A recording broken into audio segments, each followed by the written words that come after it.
সারা দেশ তাকে ঋষি বিএনপির দিকে একটা কিছু করবে, আসরের আগেই বিদায়। আমরা হেফাজতে ইসলাম কিন্তু তসবিহার যাই নামাজ নিয়া ফজর রাত পর্যন্ত ছিলাম, বিএনপি আসর আগে বিদায়। হাই হাই কি হলো? যারা ইসলাম নিয়ে কাজ করবে, ইসলামের পক্ষে কাজ করবে, তারাই ক্ষমতায় আসতে পারবে, অন্য কাউকে দেওয়া হবে না। জুলাই আগস্টের আন্দোলনে যে বিপ্লব বাংলাদেশে হয়েছে, এই বিপ্লবের পরে আগামী দিন এই দেশ হবে ইসলামের বাংলাদেশ, ইসলামের বাংলাদেশ, ইসলামের বাংলাদেশ। কে কে রাজি আছেন হাত তুলে দেখো। বর্তমান অন্তর্বর্তীকালীন সরকার ক্ষমতায় আছেন, আগামীতে নির্বাচিত সরকার আসবে, যারা ইসলাম নিয়ে কাজ করবে, ইসলামের পক্ষে কাজ করবে, তারাই ক্ষমতায় আসতে পারবে, অন্য কাউকে দেওয়া হবে না। শাপলা চত্বরের রক্ত কিন্তু এখনো মুছে যায় নাই। শাপলা চত্বরের 1,54,000 গুলি চালানো হয়েছে, এক একটা গুলির একটা একটা করে বিচার হবে। বাংলাদেশে বিচার হবে, বিচার বাংলাদেশে করতে হবে, প্রকাশ্যে শাপলা চত্বরে ফাঁসির কাস্টে ঝুলিয়ে দিতে হবে। এই বিচার ছাড়া আমরা মানি না। প্রস্তুত সবাই? আল্লাহ কবুল মঞ্জুর করুন। ও মুসলমান, দুর্নীতি মুক্ত সমাজ আমরা চাই। সুতরাং দুর্নীতি মুক্ত সমাজ, তাকওয়ার রাত যদি কায়েম করতে চান, ইসলাম ছাড়া বিকল্প কোনো পথ নাই। ঠিক কিনা বলেন? ইসলাম ছাড়া বিকল্প কোনো পথ নাই। দেশটা মুসলমানের দেশ। গত বছর লন্ডনে গেলাম। লন্ডনে সার্ভিস আছে, রাস্তার কিনারে সার্ভিস। এই সার্ভিসগুলো বিশাল বড় বড় এক একটা হোটেল, সেখানে শত শত গাড়ি সবসময় লেগে থাকে মানুষগুলি রাস্তায়। আবার রাস্তার মধ্যে সাইনবোর্ড আছে একটু দূরে দূরে, কত মাইল দূরে গেলে আপনি সার্ভিস পাবেন। তো সার্ভিসের মধ্যে অনেক সময় রাস্তায় চলতে গেলে গাড়ি থামাই। তো অন্যান্য সময় যতবার গাড়ি থামাইছি, নামাজ টামাজ যদি পড়ার টাইম হয়েছে, নামাজের টাইম, তখন আমরা নামাজ পড়তাম। গাড়িটা কোথাও রেখে গাড়ির পাশে একটু জায়গায় রুমাল বিছাইয়া কোনো রকম নামাজটা সেরে নিতাম, কারণ বেদিনের দেশ তো। গত বছর যাই দেখলাম সার্ভিসগুলোতে ভিতরে খুব সুন্দর নামাজের জায়গা। আমি একজনকে জিজ্ঞেস করলাম, ঘটনা কি? এটা তো আমাদের দেশ বাংলাদেশ না, এইখানে এরকম নামাজের জায়গা? বলে, হুজুর আপনি তো আসছেন একা, আপনার সাথে ড্রাইভার আর একজন খাদেম, 2-3 জন আপনারা আসছেন নামাজ পড়বেন। গাট্টিওয়ালার দল যখন আসে তখন 20-30 জন একসাথে। গাট্টিওয়ালার দল চিনেন না আপনারা? যে তাবলিগ জামাতের বাইরা, বলে এরা আইসে হুজুর নামাজ দাঁড়ায় পুরা মাঠ বইরা। এখন এদেরকে দেখা এরা পরে তারা পরামর্শ করেছেন যে এদের জন্য যদি আলাদা নামাজের জায়গা না করা হয়, তাহলে পুরা হোটেলটার এই নামাজের স্থান বানায় ফেলবে। তো আমি জিজ্ঞেস করলাম, এইখানে এই দেশটা তো খ্রিস্টানদের দেশ, খ্রিস্টানদের চার্চ এইখানে আছে, গির্জা আছে? বলে না হুজুর। নাই কেন গির্জা? বলে এরা কি আবাদত বন্দিগিতে আসে নাকি? ওরা তো ধর্মের দিকে নাই, আবাদত বন্দিগিতে নাই। মুসলমান যখন নামাজের টাইম হয় তখন নামাজ পড়ে 5 ওয়াক্ত, এই জন্য মুসলমানদের নামাজের জায়গা আছে। তাহলে আমার বাংলাদেশে পেট্রোল পাম্প, সিএনজি পাম্পে নামাজের জায়গায় প্রমাণ করে দেশটা মুসলমানের দেশ। এই দেশ ইংরেজের দখলে ছিল পরে 200 বছর। ইংরেজ যখন এই দেশ থেকে বিতাড়িত হয়, দেশ থেকে ইংরেজকে তাড়াইয়েছেন উলামায়ে কেরাম। আমরা 250 বছর লড়াই করেছি। তোমরা 9 মাস যুদ্ধ করে দেশ স্বাধীন করতে পারো, ইংরেজ থেকে দেশ স্বাধীন আমরা করেছি। এদেশের বালি কণা যদি তালাশ করা হয়, আলেম উলামায়ে কেরামের রক্তের সাক্ষী দেবে। দেশ স্বাধীনের পরে, দেশ যখন স্বাধীন হয়েছে, ইংরেজ এই দেশ থেকে চলে যাবে। দ্বিজাতি তত্ত্বের ভিত্তিতে দেশটা 2 ভাগ করে তারপরে স্বাধীনতা। একটার নাম হিন্দুস্তান আর একটার নাম পাকিস্তান। আমরা কোন ভাগে ছিলাম? আমাদের ভাষা কি? বাংলা। আমরা জাতে কি? বাঙালি। জাতে বাঙালি, ভাষা বাংলা। আচ্ছা, জানা থাকলে বলেন তো, আমাদের পার্শ্ববর্তী একটা এলাকা আছে, যেই এলাকাটার নাম হলো পশ্চিমবঙ্গ, ভারতের একটা রাজ্য, হিন্দুস্তানের একটা রাজ্য, যেটার রাজধানী হলো কলিকাতা। এটার ভাষা কি? হ্যাঁ, বাংলা। আচ্ছা বলেন তো, আপনাদের কুমিল্লার পাশেই আছে ত্রিপুরা, আগরতলা, ওইটার ভাষা কি? বাংলা। তাইলে তারাও বাঙালি, আমরাও, তাদের ভাষাও বাংলা, আমাদের ভাষাও বাংলা। তারা হইল হিন্দুস্তান, আমরা কেন হইলাম পাকিস্তান? বলেন বলেন বলেন বলেন। আমরা পাকিস্তান হয়েছিলাম 1947 সনে মুসলিম অধ্যুষিত হওয়ার কারণে, ঠিক কিনা বলেন?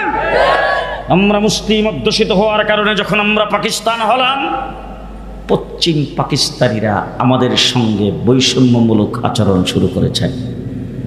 চাকরির ক্ষেত্রে, শিক্ষার ক্ষেত্রে আমাদের সঙ্গে যখন বৈষম্যমূলক আচরণ শুরু করেছেন, আমরা তখন তাদের বিরুদ্ধে লড়াই শুরু করে দিয়েছি। তাদের ভাষা আমাদের উপর যখন চাপাই দিতে চেয়েছে, আমরা তাদের বিরুদ্ধে লড়াই করেছি, ঠিক না ঠিক? আসলো 70-এর নির্বাচন, শেখ মুজিবুর রহমান সাহেব আওয়ামী লীগ নিয়ে নির্বাচন করলেন। নির্বাচনী ইশতেহারে ঘোষণা দিলেন, আমার দল যদি সরকার গঠন করে ইসলামের বিরুদ্ধে কিছুই করা হবে না।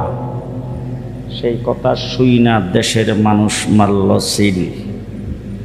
নৌকা বারখা আওয়ামী লীগ নিরঙ্কুশ সংখ্যাগরিষ্ঠতা পেয়ে পাশ করেছেন, কিন্তু পশ্চিম পাকিস্তানিরা আওয়ামী লীগের হাতে অর্থাৎ শেখ মুজিবের হাতে ক্ষমতা দিতে রাজি হয় নাই। বাংলাদেশের 7.5 কোটি মানুষ অস্ত্র ধরে 9 মাস রক্তক্ষয়ী যুদ্ধ করে আমরা স্বাধীনতা লাভ করেছি। বাংলাদেশ কয় মাস? কয় মাস? এবার ভালো করে বুঝবেন, ভালো করে বুঝবেন। আমি জিজ্ঞেস করতে চাই, হিন্দুস্তানের অংশ কাশ্মীর স্বাধীনতার জন্য যুদ্ধ করতেছে কয় বছর? 70 বছর। ওই সিনি স্বাধীন যে কয়েকদিন পরে পরে যখন ভারত কাশ্মীরের উপর নির্যাতন করে, আমরা কাশ্মীরিদের পক্ষে মিছিল করি। হয়েছিনি স্বাধীন? হয় নাই। আমাদের পার্শ্ববর্তী আরেকটা জায়গার নাম হলো সিলেটের পূর্ব দিকে, এটা হলো আসাম। আসাম স্বাধীনতা যুদ্ধ করতেছে 40 বছর। হয়েছিনি স্বাধীন? আমরা কয় মাসে? জি, আজকে যারা মুক্তিযুদ্ধের পক্ষ শক্তি বলো, আজকে যারা মুক্তিযুদ্ধের চেতনার কথা বলে, দিনের বুটকে রাতে করে 15 বৎসর ক্ষমতাকে ধরে রেখেছ, তাদের চোখে আঙ্গুল দিয়া বলতে চাই, যদি আমরা মুসলিম না হতাম, আমরা 9 মাসে স্বাধীনতা অর্জন করতে পারতাম না। 70 বৎসর লড়াই করো, আমরা স্বাধীনতা অর্জন করতে পারতাম না যদি আমরা মুসলমান না হতাম। ঠিক না ঠিক? ঠিক না ঠিক? শেষ কথা আপনাদের সামনে বলে যাচ্ছি, 54 বৎসর হয়েছে বাংলাদেশ স্বাধীন। কয় বছর? সর্বপ্রথম শেখ মুজিবুর রহমান সাহেব এসে বলছেন, সোনার বাংলা। কি বাংলা? বসেন।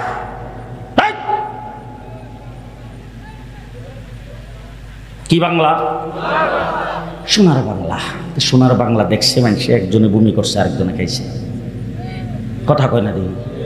কিছুদিন পরে আরেকজনে সে কয়, সোনার বাংলা মানি না, সবুজ বাংলা। কথা কয় না। এরশাদ সাহেব এসে বলছেন, সবুজ বাংলাও মানি না, সোনার বাংলাও মানি না, নতুন বাংলা। 9 বৎসরের রাষ্ট্রপ্রধান, 10 বছরের জেল। কয় বছর? 10 বছরের জেল। এরপরে আসলো ডিজিটাল। ব্রিটিশ সরকারের প্রধানমন্ত্রী শেখ হাসিনা আইসা বললো আধুনিক বাংলাদেশ। কিছুদিন চলার পরে বলছে মডার্ন বাংলাদেশ। কিছুদিন চলার পরে বলতো ডিজিটাল বাংলাদেশ। পদ্মা সেতু উদ্বোধন করার সময় ডাক দিয়ে বলে স্মার্ট বাংলাদেশ। কি বাংলাদেশ? স্মার্ট বাংলাদেশ। এরপরে আরেকটা শব্দ বলছে, আপনাদের মনে আছে কিনা? ভিশন 41। ভিশন 41 2041। কত? 2041। জেলখানার ভিতরে ছিলাম। রাত্রেবেলা খবর পাইলাম, সকালবেলা যখন খালি তালাটা খুলছে, দরজাটা খুললে বাইরে মামুনুল হক সাহেবরে ডাক দিয়ে বললাম, মাওলানা মামুনুল হক সাহেব 41। 41 পর্যন্ত ক্ষমতা যদি থাকে তাহলে জেল থেকে বাড়ি করো। উপায় আছে? উপায় নেই। মনে মনে খুব কাহিল হয়ে গেলাম। আমার আল্লাহ ডাক দেখেন, তোর বেড়া রাখ, ভিশন 41। ভিশন 24, ভিশন 24 28 তারিখে বিএনপি নামলো, সারা দেশ তাকে রয়েছে বিএনপির দিকে একটা কিছু ঘটবে, আসরের আগেই বিদায়। আমরা হেফাজতে ইসলাম কিন্তু তসবিহার যাই নামাজ নিয়া ফজর রাত পর্যন্ত ছিলাম, বিএনপি আসর আগে বিদায়। হাই হাই কি হলো, আল্লাহ রাব্বুল আলামিন ডাক দেখো কোরআনে তো বুঝছই ভালো করে। আমিও তখন ভাবতেছি হইছে দেখিরি, আল্লাহ ডাক দেখো সূরা ফিল পড়ছ, আলাম তারা কাইফা ফাআলা রাব্বুকা বিআসহাবিল ফিল আলাম ইয়াজআল কাইদাহুম ফি তাদলিল ওয়া আরসালা আলাইহিম তায়রান আবাবিল। আল্লাহ রাব্বুল আলামিন 150 লাখ ওজনের পাখি পাঠাইছে। কয়শো লাখ? এক একটা পাখির এক একটা সৈনিকের ওজন 150 লাখ, প্রত্যেকের সাথে 3টা করে গ্যানেট। এক একটা গ্যানেটের পরিমাণ হইল কলোর দানার সমান। উপর দিক দিয়ে এসে পজিশন রেডি। আব্রাহাবাদ শাহ সাহাবে ফিল, আব্রাহাবাদ শাহ উপরের দিকে তাকে, ও এই এলাকার লোকজন আসলে হাতি দেখে নাই, তো এই এলাকার পাখিরও হাতি দেখছে না, দেখতে আইসে রে। হাতিগুলির সব পজিশন রেডি করে, লেফট রাইট রেডি গো, যেই খালি কইছে লেফট রাইট রেডি গো, আল্লাহ ডাক দিয়া কয় তারমিহিম বিহিজারাতিন মিন সিজ্জিল,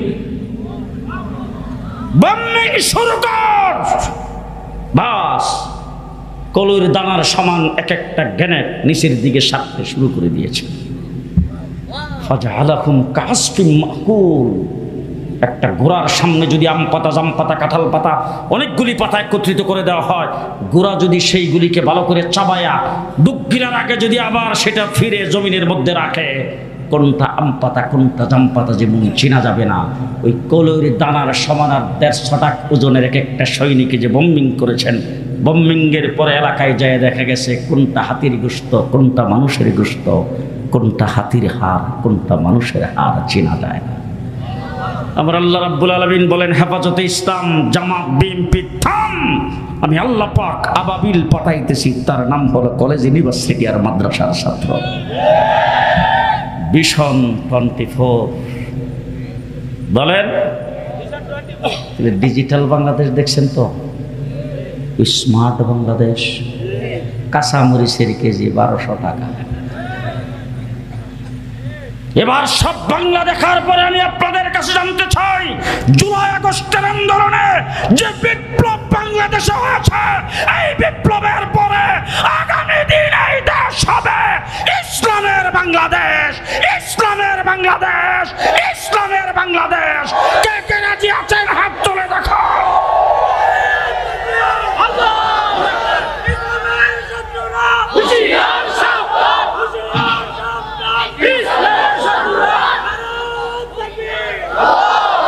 বর্তমান অন্তর্বর্তীকালীন সরকার ক্ষমতায় আছেন, আগামীতে নির্বাচিত সরকার আসবে, যারা ইসলাম নিয়ে কাজ করবে, ইসলামের পক্ষে কাজ করবে, তারাই ক্ষমতায় আসতে পারবে, অন্য কাউকে দেওয়া হবে না।